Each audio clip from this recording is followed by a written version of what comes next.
Hi guys, there are no major releases this week, so I find it fitting to talk about my current setup that I use for gaming and making these videos for you. During 2024 I made some serious improvements to my setup, starting from the desk. I now have a height adjustable desk that is motorized, which is huge for regular work days. Sitting around your desk a whole day is just not good for your health, and especially for those who work remotely from their home offices, I highly encourage you to invest in a desk like this. The desk I have is from a local Finnish store that had a clearance sale, and I got mine for around 300 euros. It is sized 140 x 70 centimeters, which is plenty for this room, and I have also vinyl wrapped it with DC fix to bring more light to my videos, since this desk is black normally. The chair I use is also from the same Finnish store. It's a really nice office chair with adjustable lumbar support,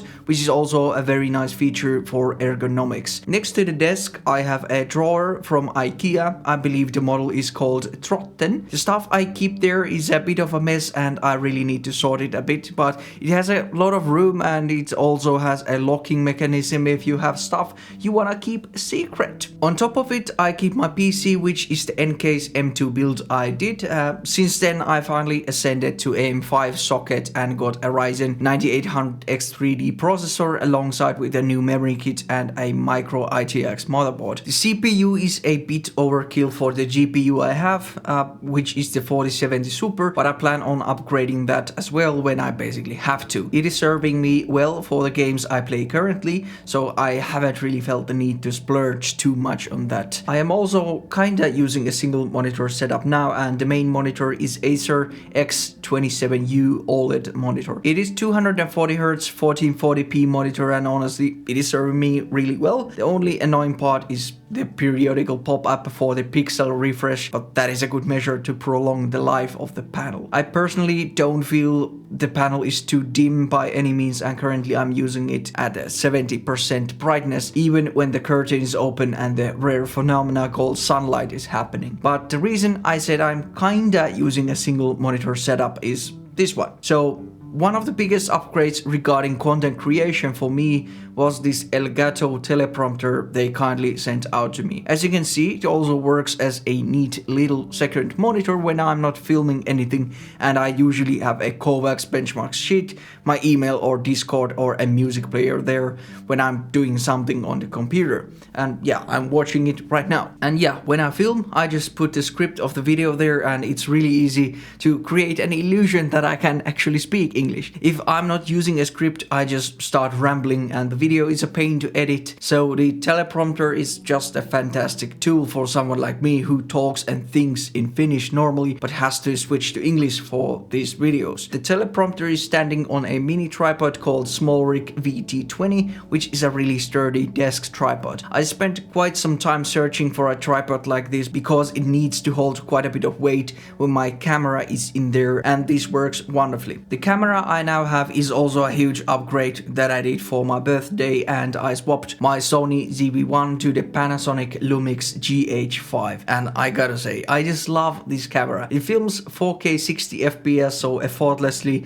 and the colors I get straight from camera are just fantastic. I only increased the sharpness in post a little bit. I have reduced from the stock Cine-like color profile I use, and it works beautifully. It also saves a lot of time from editing these videos. I could also film log footage with this, but honestly with these colors I get and the type of content I make, I don't really feel like that is necessary for the results I want. The lenses I use are this Samyang wide angle Cine lens, 12mm T2.2 Cine for this talking head stuff, and then I have the Panasonic 25mm f1.7 for other stuff and for the photos I take. The camera is mounted on the teleprompter with a 4cam f38 quick release mount that I also have on my tripod, so it's very easy to switch between the tripod and the teleprompter when filming these videos. The light I use is Colbor CL60M with a basic softbox from Godox that are both on a kind of basic light stand. It's nothing special, but it's very sturdy. The reason I like this Colbor light is that I can adjust the brightness from my phone during filming. I've also had a lot of questions about this thing here. This is the Nanlite Pavotube 26C, and it's a really neat little LED tube that has a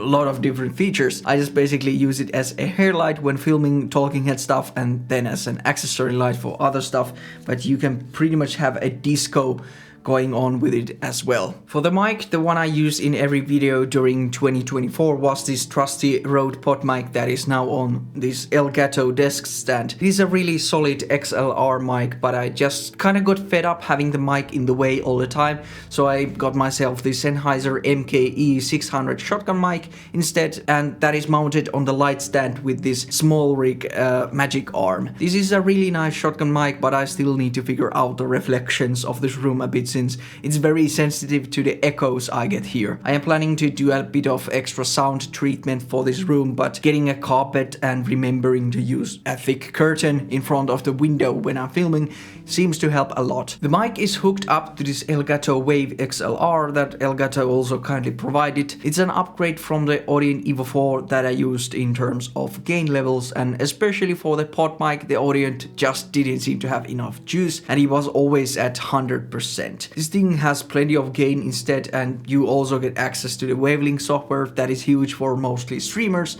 that need to get their audio right like straight away, and of course don't have the option to fix anything in post, since everything is happening live. Personally, I don't stream, so I don't even have the wavelength software installed, and this thing is functioning as a standard XLR interface instead. For my listening audio, I used SMSL SH6 and SU1 DAC amp combo, and I really have no bad things to say about them. They are pretty affordable, easy to set up, and I really like the physical switches on the SH6. My main IEMs have been the Kiwi Ears orchestra lights for the most part, but recently I've been testing these SimGo SuperMix 4s, and honestly these are simply awesome for both music listening and gaming. I will do a separate video gassing these up soon, but yeah, when I'm not using IEMs I have the Sennheiser HD 560Ss. Then for this stuff that is more in the core of this channel, the mousepads, mice and keyboards I'm using the most. For the mousepad I had to ditch my cloth pads for some allergies, so currently on my desk I have the Wallhack SP004 Twins edition, and a second mousepad that I have to provide a slower experience is the Pulsar Superglide 2 in black. The thing I like about the Superglide 2 is that you can alter the amount of friction a lot with using different skates, whereas the SP004 still stays relatively quick with Obsidian Pros, for example. For me, this is very useful for training static clicking, for example. I also have been testing the Keen X from TJ Exclusives a bit, but that one seems to stick to the flesh part of my palm a bit too much, and I don't really want to use a sleeve with the palm portion, since that kind of messes up how I grip my mouse. But yeah, for gaming the SP004 is what I usually go for, and for aim training I tend to switch things around a bit. For the mice I have quite a bit of favorites that I rotate quite often. My current top 3 that I have been using the most after I switched to glass have been the Pulsar X2 Crazy Light, Logitech GPX2 Dex, and then this Vaxi MP01S wireless version 2. I also absolutely love the Ponich Trinity CF and the G-Wolves HTS Ultra, but currently I'm not stable enough on glass to use the forward sensor position effectively, so I've just been keeping them at bay, but it shouldn't take too long till I'm comfortable with them on glass as well. As for the keyboards, I also rotate between them quite a bit and change the orientations of the keyboards quite a bit. Currently on my desk is the fantastic Wooting 80HE in a raw zinc alloy case with Geon Raw switches, Type Plus stabilizers and stock POM plate.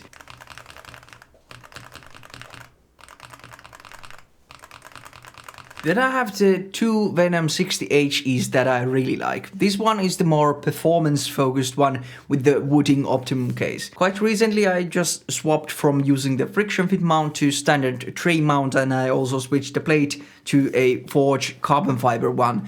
For the switches it has the TTC King of Magnetics, and stabs are the Type Plus stabs, and the keycaps are the EPBT 3000 SAT set with some green accent keys from the same kit the 80HE accent keys are from, and this thing is very clacky but is focused on pure performance.